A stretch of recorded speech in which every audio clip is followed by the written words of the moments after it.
Market में पैसा बनाने के लिए सबसे अच्छा चार्ट पैटर्न कौन सा है या सबसे अच्छा इंडिकेटर?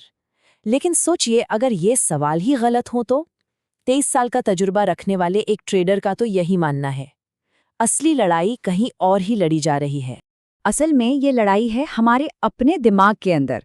एलिस्टर क्रुक्स कहते हैं कि 90% ट्रेडर्स एक साइकोलॉजिकल प्रॉब्लम का टेक्निकल सोल्यूशन ढूंढ रहे हैं। मतलब कमाल की बात है ना, प्रॉब्लम है साइकोलॉजी की और उसका हल ढूंढा जा रहा है टेक्निकल चार्ट्स पर। तो फिर सवाल ये उठता है कि क्या जीतने की असली चाबी किसी स्ट्रैटेजी या चार्ट में नहीं, बल्कि हमारे अपने दिमाग में ही कहीं छिपी है? आज की हमारी पूरी बातचीत इसी एक सवाल के इर्द गिर्द घूमने वाली है। तो चलिए शुरू करते हैं। ट्रेडर्स की सबसे बड़ी गलतफहमी क्या है? वो ये कि वो उन 20% गलतियों को पकड़ ही नहीं पाते जो उनके 80% नुकसान की वजह बनती हैं। और इसी गलतफहमी की वजह से शुरू होती है एक कभी ना खत्म होने वाली तलाश, होली ग्रेल सिस्टम की तलाश। मतलब एक ऐसा जादुई सिस्टम जो कभी लॉस दे ही ना। लेकिन सच तो ये है कि ये एक जाल है।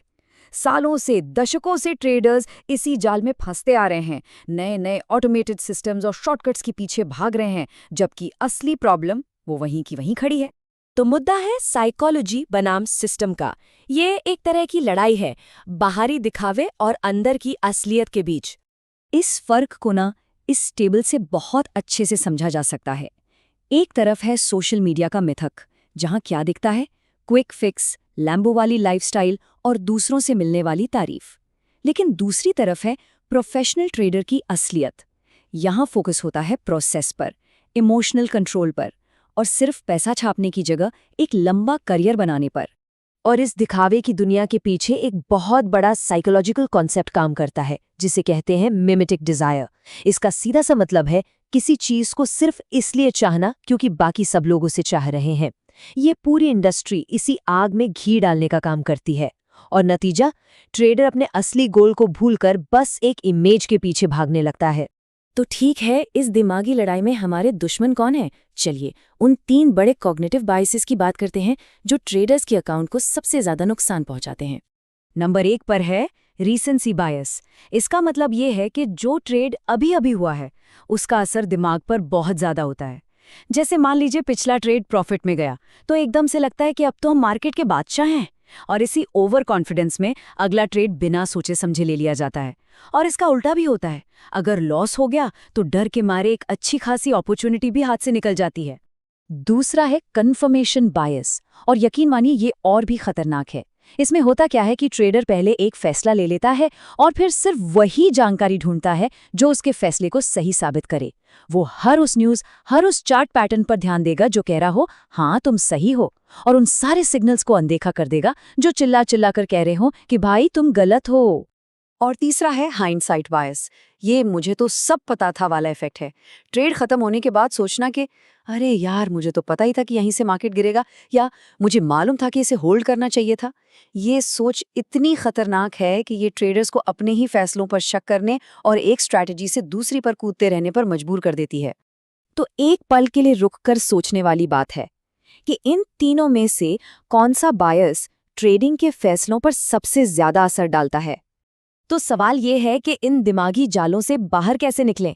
इसका जवाब सिर्फ एक शब्द में है, डेटा। डेटा एक ऐसा फ्रेम ऑफ रेफरेंस बनाता है जो इमोशंस के तूफान में एक एंकर की तरह काम करता है। अब देखिए, बिना डेटा के एक लूजिंग स्ट्रीक कैसी महसूस होती है। पहला लॉस होता है तो लगता है चलो कोई नहीं, प्रोसेस तो फॉलो किया था। दूसरा लॉस होता है तो मन में सवाल उठता है, क्या मैं कुछ गलत कर रहा हूँ? और तीसरे लॉस के बाद तो सीधा यही ख्याल आता है कि मेरा सिस्टम ही खराब है। सारा कॉन्फिडेंस खत्म।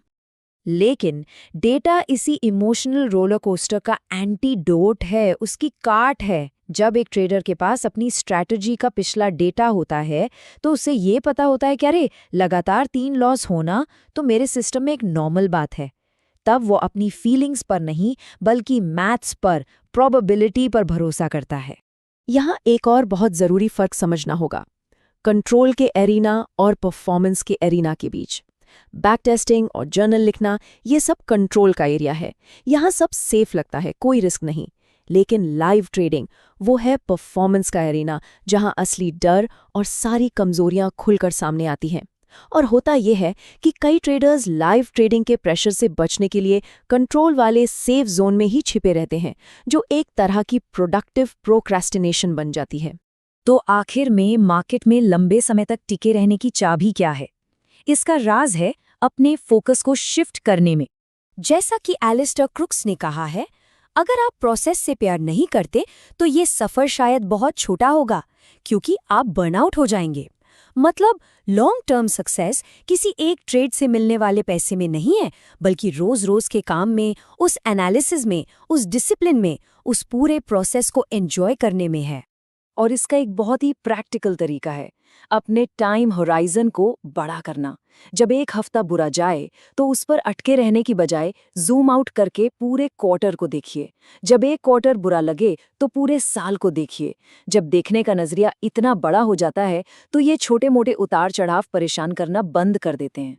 तो आखिर में बस एक ही सवाल बचता है, और वो ये है कि एक करियर बनाने पर ध्यान है या सिर्फ एक बड़े पे आउट का पीछा किया जा रहा है।